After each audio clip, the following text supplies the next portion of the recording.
दोस्तों Russia Ukraine वार का नवा दिन है और जिस तरीके से रशिया ने सोचा था कि वो कुछ ही दिनों में यूक्रेन को इन्वेड कर लेगा वैसा हो नहीं रहा है और इस वजह से दोस्तों मार्केट में लगातार गिरावट आपको नज़र आ रही है।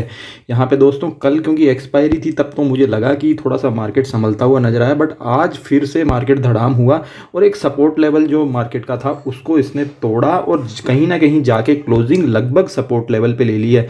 दोस्तों ये एक बहुत बड़ा रिलीफ भी हो सकता है अगर मार्केट यहीं पे ठहर जाता है इसकी गिरावट तो, लेकिन इसके बाद में मुझे यहाँ से फर्दर गिरावट होती हुई नज़र आ रही है। का रीज़न ये है कि ये इंपॉर्टेंट सपोर्ट लेवल को तोड़ चुका है दोस्तों, तो इस वजह से यहाँ पे कॉशियस होना मुझे लगता है ज़रूरी है। अब इसके अलावा दोस्तों ये है कि यहाँ पे भी हमें ऐसा नहीं है कि अगर हम लॉन्ग टर्म इन्वेस्टर हैं तो किसी भी तरीके से डरना है। अगर आपको अच्छे स्टॉक्स अच्छे प्राइस में मिल रहे हैं तो उनको उठाइए दोस्तों, उनको परचेज कीजिए, यही टाइम है, क्योंकि अच्छे स्टॉक्स आपको नीचे वाली प्राइस पे कभी मिलेंगे ही नहीं। उसका रीज़न यही है, वॉर टाइप अनसर्टेनिटी की सिचुएशन में ही दोस्तों ट्रेडर्स पैनिक करते हैं, भागते हैं और उन स्टॉक्स जो कि बहुत ही अच्छे लॉन्ग टर्म के लिए होते हैं को छोड़ते हैं। तो दोस्तों पकड़िए उन स्टॉक्स को, मैं बताऊंगा कौन से स्टॉक्स वो हैं जिनको कि मैंने आज भी परचेज किया। हिंदुस्तान यूनिलीवर बहुत ही ज़बरदस्त ये यहाँ पे गिरता हुआ नज़र आ रहा है। आरएसआई की भी वैल्यू देखें तो 21 के आसपास आ गया।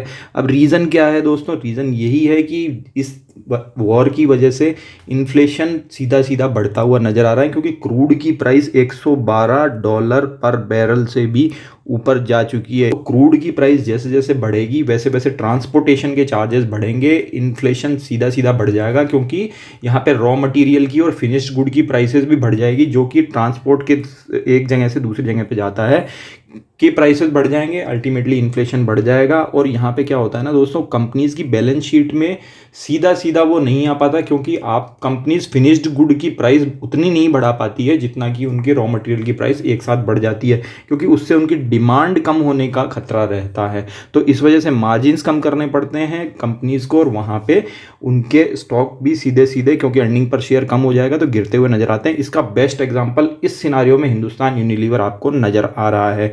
ऑल्दो स्टॉक अच्छा है, अल्टीमेटली प्राइस हाइक ये भी करेगा तो ये कंपनी भी भागेगी, बट दोस्तों यहाँ पे ये स्टॉक आज बहुत ही बड़ा नोज डाइव करता हुआ नजर आ रहा है, तो ये एक कहीं ना कहीं खतरे का संकेत है। इसके अलावा दोस्तों रशिया यूक्रेन वॉर के अंतर्गत आज रशिया ने जो था एक यूक्रेन का न्यूक्लियर पावर प्लांट था उस पर अटैक किया, वहाँ पे फायर होती हुई नजर आई।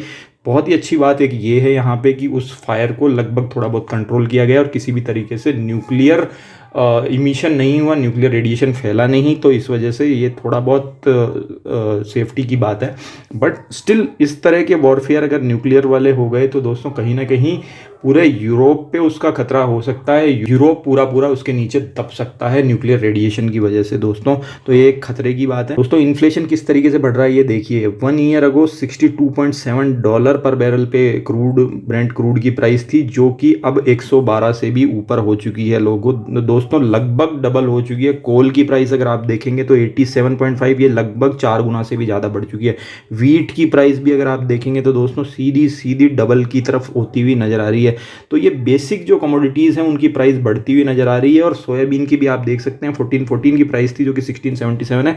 आप अगर दोस्तों refined oil, soybean oil, sunflower oil घर में यूज़ करते हो तो उसकी प्राइस देखिएगा, आपको पता चलेगा बहुत ही कम समय में इसकी हाइक बहुत ज़्यादा हो चुकी है प्राइस। रशिया देखिए किस तरीके से एक्सपोर्ट में इन्वॉल्व है, तो पैलेडियम देखिए दोस्तों वर्ल्ड का 45.6% ये एक्सपोर्ट करता है, प्लेटिनम 15.1, गोल्ड भी 9.2, ऑयल 8.4, गैस 6.2। इस तरीके से दोस्तों ये बहुत ही जरूरी जो मेटल्स हैं उनके एक्सपोर्ट में रशिया बहुत ही बड़ा योगदान रखता है, तो कहीं ना कहीं मेटल सेक्टर पे भी इसका इम्पैक्ट आएगा। तो यूक्रेन देखें तो ये भी बहुत ही बड़ा एक्सपोर्टर है ग्रेन्स, कॉर्न्स वगैरह में, सनफ्लावर ऑयल्स में। तो दोस्तों इस तरीके से ये यहाँ पे इंडिया में जो अपना एक्सपोर्ट करता है दैट इज 8.3%, $741 मिलियन का, जो कि इन सब चीज़ों के ऊपर डिपेंड करता है। तो अगर इनकी प्राइस बढ़ेगी तो डेफिनेटली इंडिया पे भी इसका इम्पैक्ट आएगा और कहीं ना कहीं दोस्तों इन्फ्लेशन बढ़ते हुए नजर आएंगे आपको। आज भी इस तरह की गिरावट में भी हमने कौन से स्टॉक्स को खरीदे, वो है पिडिलाइट और यहाँ पे रिलैक्सो, जिसको कि मैंने पिडिलाइट को 2240 के प्राइस पे खरीदा और रिलैक्सो को 1170 के प्राइस पे खरीदा।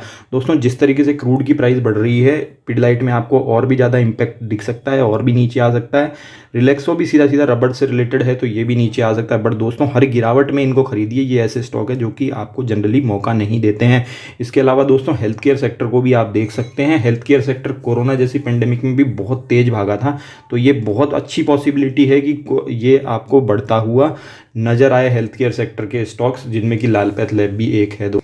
यहाँ पे क्रूड की प्राइस मुझे कम होती हुई रिसेंट टर्म में इसलिए भी नज़र नहीं आती है क्योंकि अगर वॉरफेयर चलता रहा तो यूएस के दोस्तों जो सऊदी अरेबिया से इतने संबंध अभी प्रेजेंट कंडीशन में अच्छे नहीं हैं, और सऊदी अरेबिया बहुत ही बड़ा एक्सपोर्टर है क्रूड ऑयल का। तो आपको एक न्यूज़ पता होगी, जमाल खशोगी की फाइल को ओपन कर दिया था जो बाइडन जब आए थे, और यहाँ पे जो सऊदी प्रिंस थे उनके खिलाफ ये सब चीज़ें थी दोस्तों। इनको सऊदी प्रिंस ने इस चीज़ को डिनाई किया था, बट इन सब रीजंस की वजह से यूएस और सऊदी के बीच में दोस्तों खटास आ गई थी। तो दोस्तों आपको ये भी ध्यान रखना होगा कि क्रूड की प्राइस इतनी जल्दी नीचे आएगी नहीं। रशिया भी बहुत बड़ा एक्सपोर्टर है, उस पर सैंक्शंस लग गए हैं। तो इस तरीके से ग्लोबली अगर इन्फ्लेशन इंक्रीज़ हुआ तो उसका इम्पैक्ट कहीं ना कहीं इंडिया में भी आएगा। और दोस्तों इसकी वजह से फर्दर अगर ये लंबे समय तक वॉर चलती है और अगर रशिया पे सैंक्शन बने रहते हैं तो रिसेशन की कंडीशन भी आ सकती है दोस्तों। माइंड इट, ये सारी चीज़ें हो सकती है, पॉसिबिलिटी है, इसलिए अपनी स्किल को बढ़ाइए। स्टॉक मार्केट बहुत ही अच्छी जगह है जहाँ पे कि आप अपनी स्किल्स को इम्प्रूव कर सकते हैं, अच्छे स्टॉक्स को अच्छे प्राइस पे